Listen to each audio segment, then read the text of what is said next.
We are here at the motherland. We have all gathered, and it is a perfect time for Mondo Toy Talk Live. Welcome, we did it. We survived those crowds. My name is Brian Starr, and I will be your guide for this panel. No, please. Please. Winning hearts and minds. So good. So good. Chill, listen. I had hair at one point. Hey, if you don't know, we have a booth. We are on the con floor. 5137 is where you can come and find us. And we're doing something pretty cool there. If you didn't know, a part of the installation of the anglerfish is that light. And if you are checking out getting a figure, correct? Yep. If you're getting a figure and the light changes color, you get a free prototype. Line bag, yeah. Line bag prototype. So, go to the booth. And I'll just say this that I can't fully say, but there might be a reason directly after this for you to know where the booth is. That's all I'm going to say for now. We will get to it eventually for sure. But yeah, a few quick announcements. Of course, the collectibles are online. These are the things that we had at the booth. Some are online as well. I imagine some are sold out, probably. A lot of it's sold out. Okay, We great. still got some good stuff. Let's keep moving then.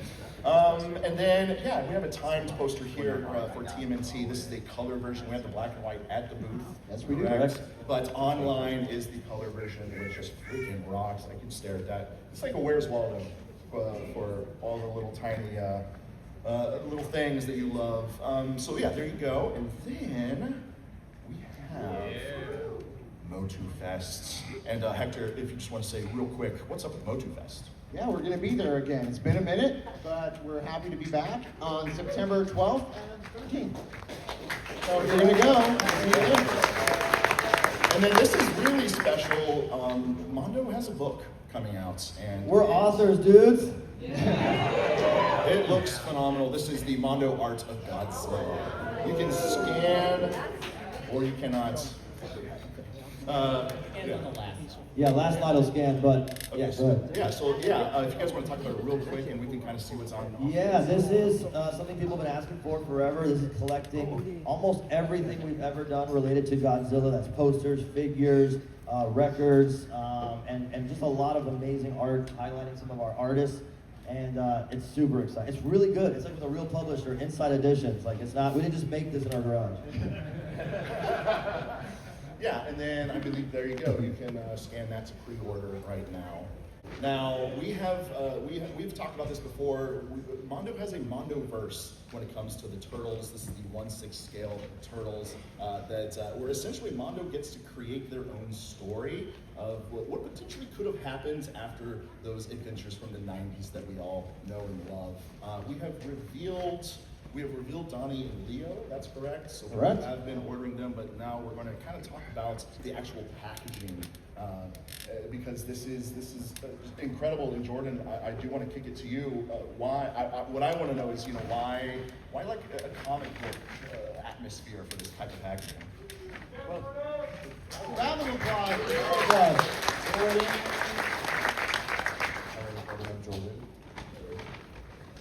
Hey, can we turn these mics way up? Turn the mic up, please. Can you hear me? Oh, there we go. So what's been so awesome about this packaging is we're able to tell you the story of why this is even happening, but do it in a long form, sort of episodic release way. So every time you get a new figure, you're getting more of the story. And there's, just an incredible payoff, just seeing what's been happening between then and now. So it's been really special to do that and work with incredible artists to communicate that. Some of my first inking, hand lettering. It's been really great. Yeah, Aaron Connolly's been doing a great job on this artwork so far, and on Donnie and Leo. But we actually have another little surprise. Yeah, we announced some turtles, but we also announced a villain, and of course we had to do Shredder, obviously. And there's only one person that could design the packaging arts for this Shredder. He is with us here today. Everyone give a round of applause to legendary, the last known artist, Ben.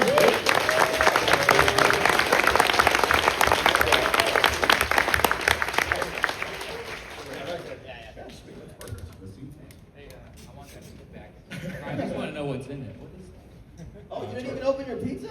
He didn't want to distract from. Oh no, open it up, open it up. Claim your prize. Look at that. If you didn't know, folks, we're delivering these pizzas at the booth, and they come with 4 undercover soft vinyl turtles. They're super sick. Those are sweet. Yeah. And leave that kid alone, it's his. Okay. Moving on. Let's talk about Ben. Yeah, Ben. You know, I mentioned the last Ronin, but of course you have a lot of Shredder in your life, and I would just love to know kind of like a quick history of you and Shredder, and how that maybe influenced you when it came to the packaging arts, which we will reveal right now. Oh, there it is. So yeah, kind of talk us through your relationship with Shredder and how we got to this. Yeah, me and Shredder have been enemies since I was born in '86.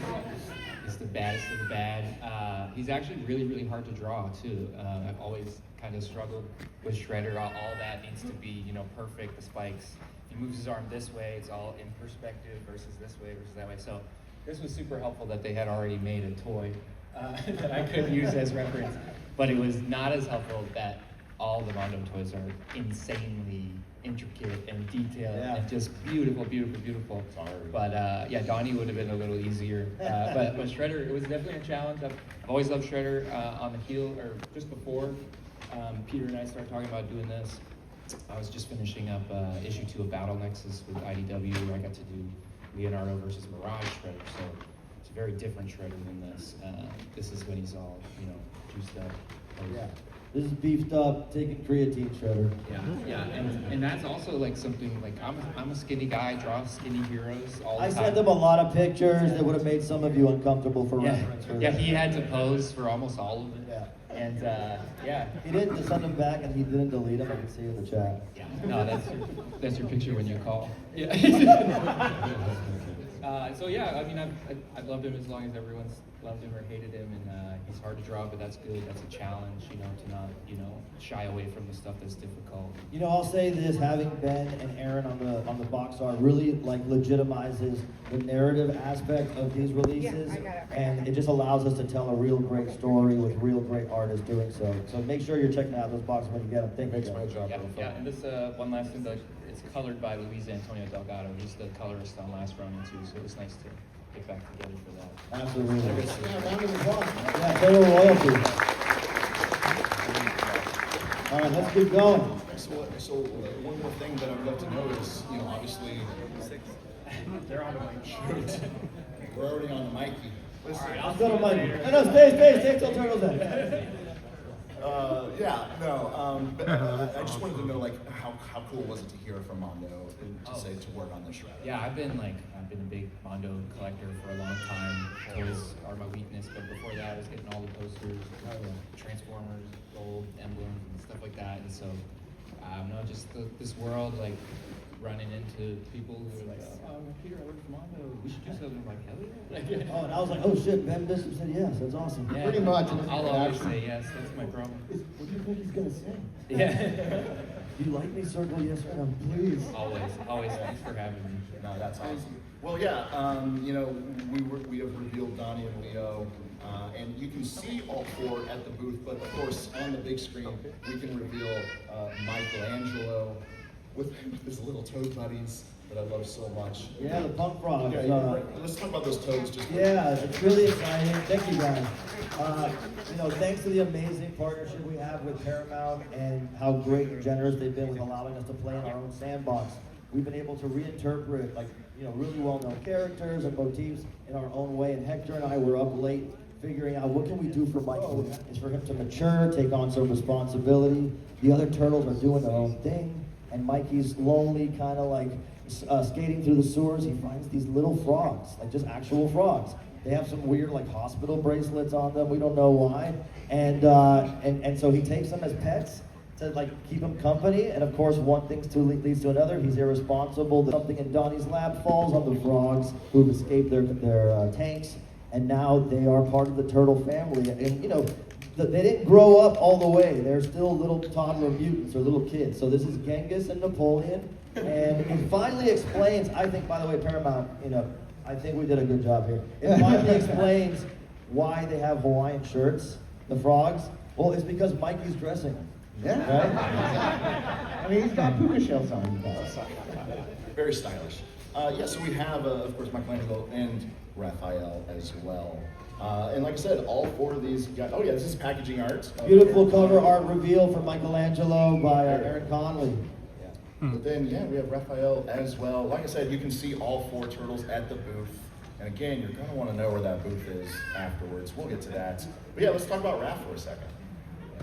You can go to the next slide, too. Yeah. So Rav, you know, his story arc is that he's becoming a vigilante. Yeah, so in our turtle canon that we've been creating and playing in, Raphael has been, you know, he's always been out on his own, kind of doing his own thing. And basically, he was going out with Casey Jones and sort of being a vigilante with him, you know, protecting Central Park at night, dark alleyways, what have not. But Casey's been injured in this world of ours and sort of given up. So Raph has decided to take on the mantle of Casey Jones and continue to protect the, you know, dark alleyways of New York City and, you know, Central Park at night, and sort of taken up that whole, you know, what would you say? Yeah, he's That taking mantle. the idea of Casey Jones means something. It intimidates people. It keeps thugs in their place. And so while Casey Jones is temporarily incapacitated, Raph has taken the image of him, the iconography, and keeping that lore alive to prove that you can't just take Casey Jones out. And dude, look how badass the Kucherik brothers designed this concept art. This is like Raph in the street looking like this. You'd have to run away. You'd have I'd be to pretty scared. Well, you know, we have Shredder, but we need some more villains. We You know what I'm do. saying? So I say we look at a new villain that we all are familiar with, but this is the first time that we're showing off our foot soldier here. So this is our concept art for the foot soldier and some droids. They come with them, right? Yeah, for those who are fans of the video games, you may recognize some of these little droids from various video games from the turtle video games from the 90s. But yeah, all part of Dimension X. This is going to be our interpretation of the foot soldier. You want to tell them about that head? Yeah, so I had this idea, like, what if when you know, the turtles cut off a robotic foot soldier's head, like it sprouts legs and starts crawling back towards them. So thank you again, Paramount, for approving that. You guys are so good, man. You guys are really good over here. And then, and so, you know, we have this idea where they'd be flooding the zone, which is why Donnie had to build that Odachi blade for Leo, that electrified one, so they could cauterize those cuts and prevent this from happening. Fantastic. Well, Well, army builder. when it comes to villains, you know, that's probably it, right? Yeah, I think we're done on Yeah, okay. turtle villains. So, just kidding, of course, we have.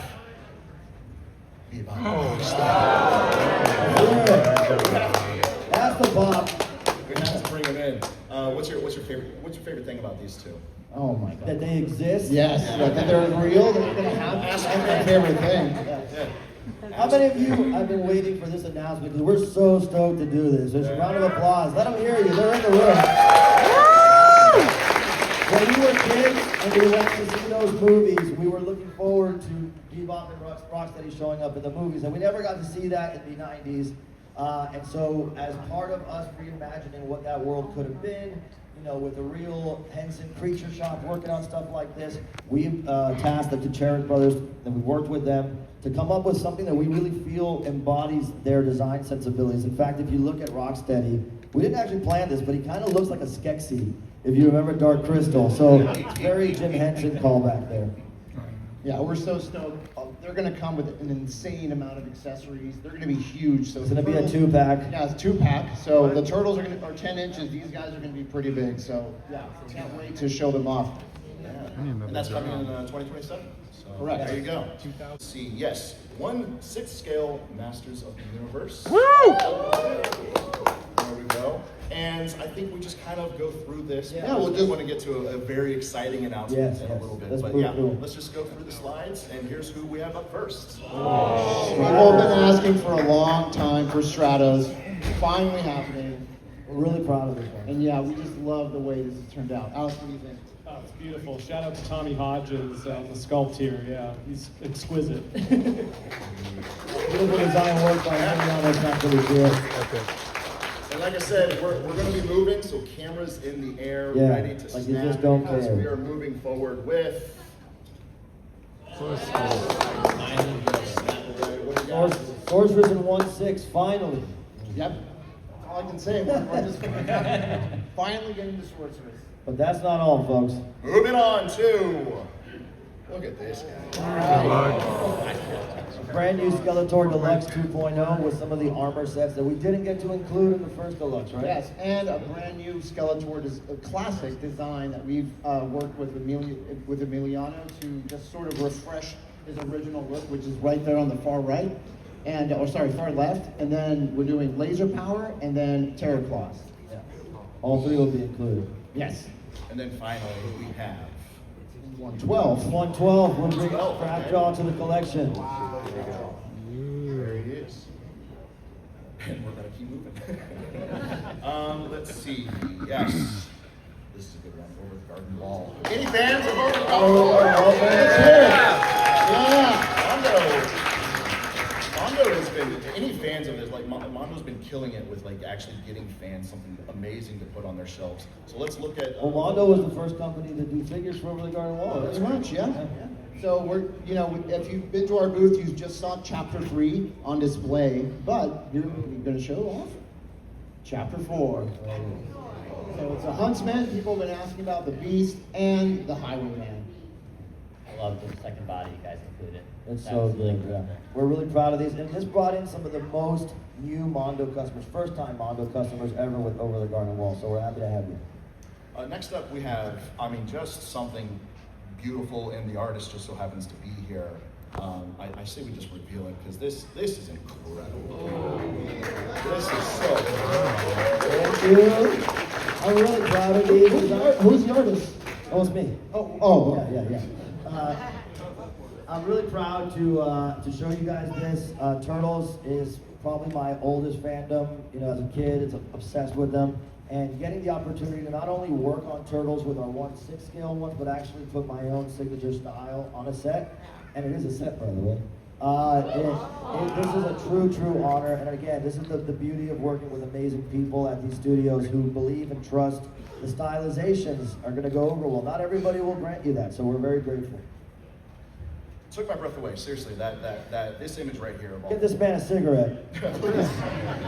I'll take two. So next, something from my childhood. That Something new. I fought to be. You can reveal. I fought to be this person on the playground right here. I know you guys fought to be him as well. And here's who our first Power Ranger is going to be. Yeah, of course. Of course. Hector, what can you say about this? It's been a long time coming for us. I've been wanting to work on Power Rangers for so long. Similar to what we've done with Ninja Turtles, Masters of the Universe. This is going to be Mondoverse Power Rangers. So our interpretation of what these would have looked like in live action from the original Mighty Morphin series. So this is just the tip of the iceberg. This comes with so much stuff that we're not even showing here, but it's going to be awesome. And I feel like our whole line plan is us just asking to get to work on movies. So if you ever have anybody that who works in a movie studio, you want Mondo to design your stuff, we put it up. Shameless plug. That's a great call. I like that he has his collar popped on the far right there. Like, look at that one. Okay. Sometimes you try to joke and you just fail miserably. So next Laugh it up, guys. I was saying who earns. Who earns? Find me crying later. So we have Mega Man, and it's not just Mega Man. We have the whole squad. What do you think, Alex? What do you think? It's amazing, yeah.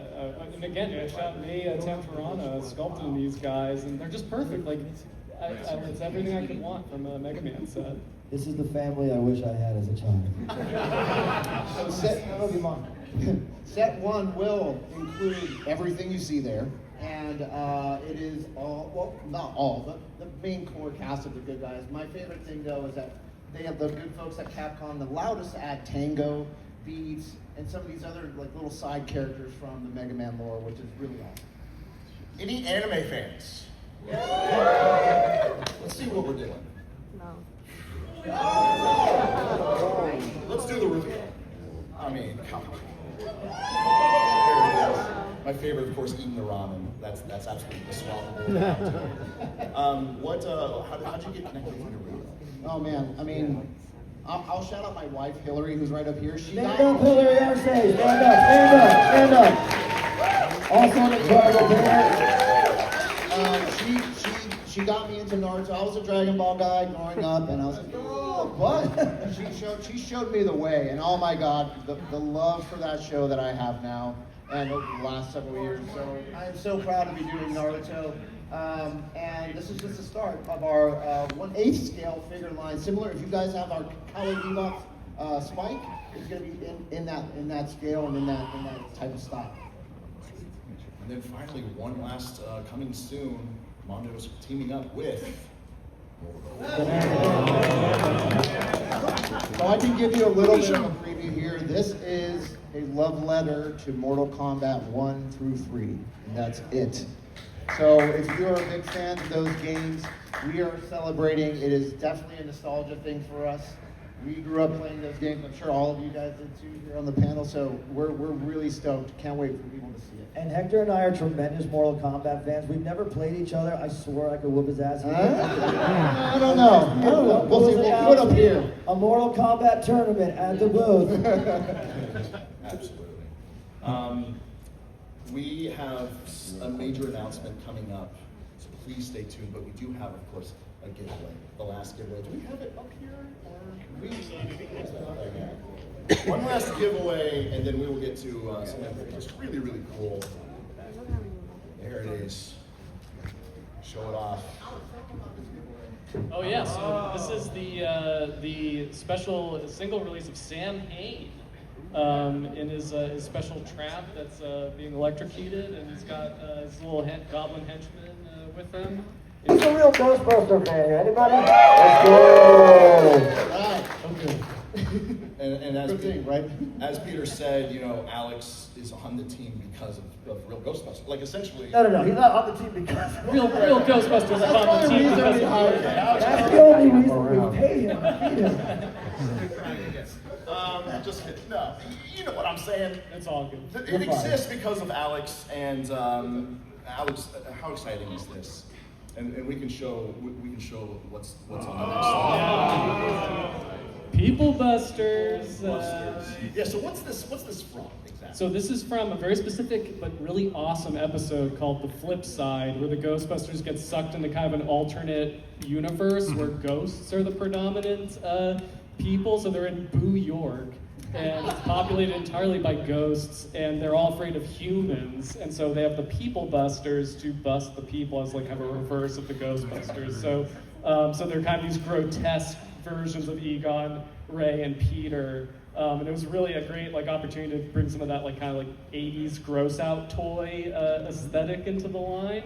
And they're just so like creative in designs and awesome. Yeah. And there's obviously someone missing from. Yeah, so in the original episode, we didn't see, there was no People Busters Winston or Slimer. Yeah. They kind of got left out, and I feel like we should bring them to the team. Bring them on the squad. So next up we have a Winston.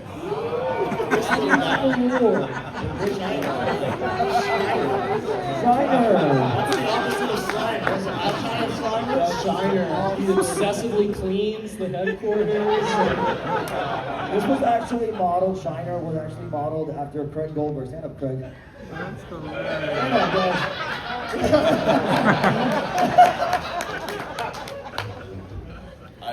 Shiner, That is hilarious. I want to carry him in my pocket everywhere I go. I freaking love him. What was it like? Yeah, what was it like? Yeah, designing Winston.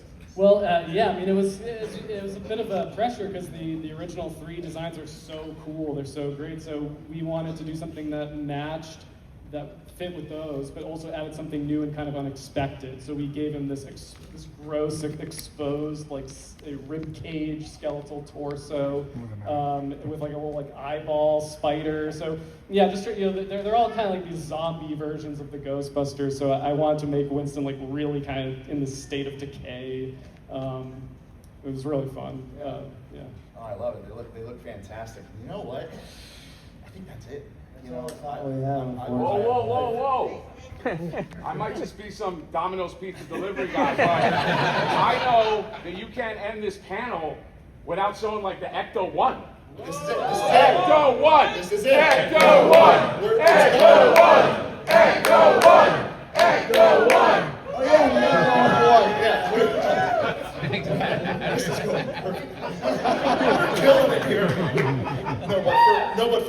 look at the Ecto One. This is for real? Look. Oh my god. Let's talk about the Ecto One, which I mean, can I say like what we're going to do after this? Yeah, go for Yeah, it. it's at the booth. Yes. We are going to reveal it at the booth directly after this, and I will talk about that in a second. But let's talk Ecto One and what we're about to see down at the booth. Yeah. So yeah, Ecto One. It's we got there with this line. Like they've got a vehicle now. This was maybe the craziest thing I've done yet. Sculpting vehicles are very different from figures because there's inside, outside. But I just we're so proud of how this came together. I can't wait for everyone to see it in the booth. It's beautifully painted by Mark Bristow, as you'll see. Stand up, Mark. Stand up, Mark. Come on. Get up.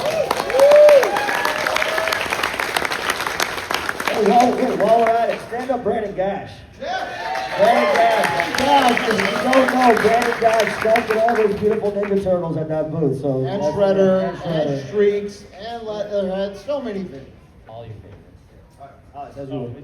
So it's got all the bells and whistles, and we've got the figures sitting inside, and they look great, and it's a dream come true it really brings everything together. It's amazing to have the whole team of the Ghostbusters, Janine, a bunch of villains, and now their ride.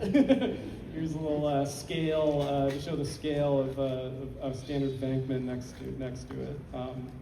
It's really big. It's massive. You're gonna see. Yeah. And then we have one little special. Yeah, Slimer hanging off the roof of the intro. Yeah, we've said it before, but like Slimer to Mondo is like Grogu to Hot Toys, so we put it in every release. Yeah, take a look on the inside as well. Yeah. So everyone fits. Like it's how it's treated. It was, I'll say a fun challenge trying to match like something that is stylized and cartoony but still needs to function like in the show. Like everything's so well drawn. It's all Japanese animators executing it. So like everything has this sort of real world believability even though it's stylized.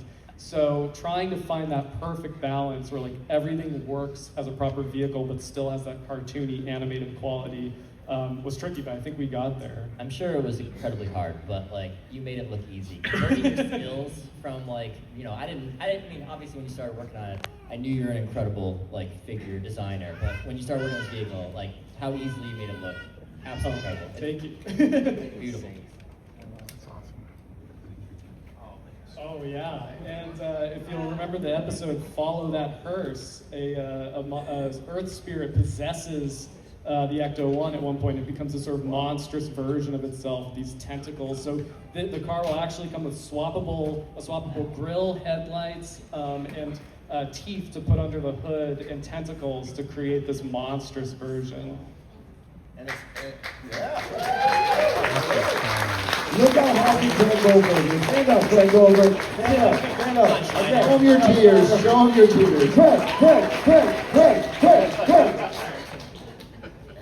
And it's not just the Ecto One. We have a little addition to that as well on this slide here. You also get Ecto 3. We got two Slimers and one Slimers and one set. Stop.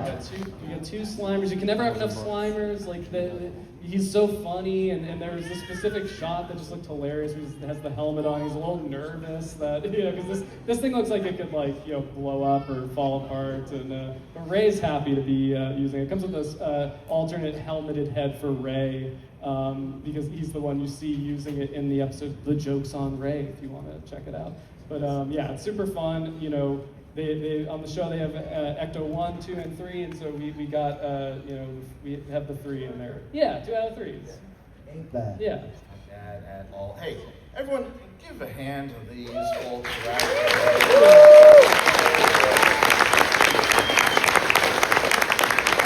One more thing, I just want Nolan, please stand up. If you all didn't know, Nolan designed our amazing booth downstairs. So there you go. I'm just going to say this is new to me. So if you guys just read that, do my job. Ladies and gentlemen, make sure you like, share, and subscribe.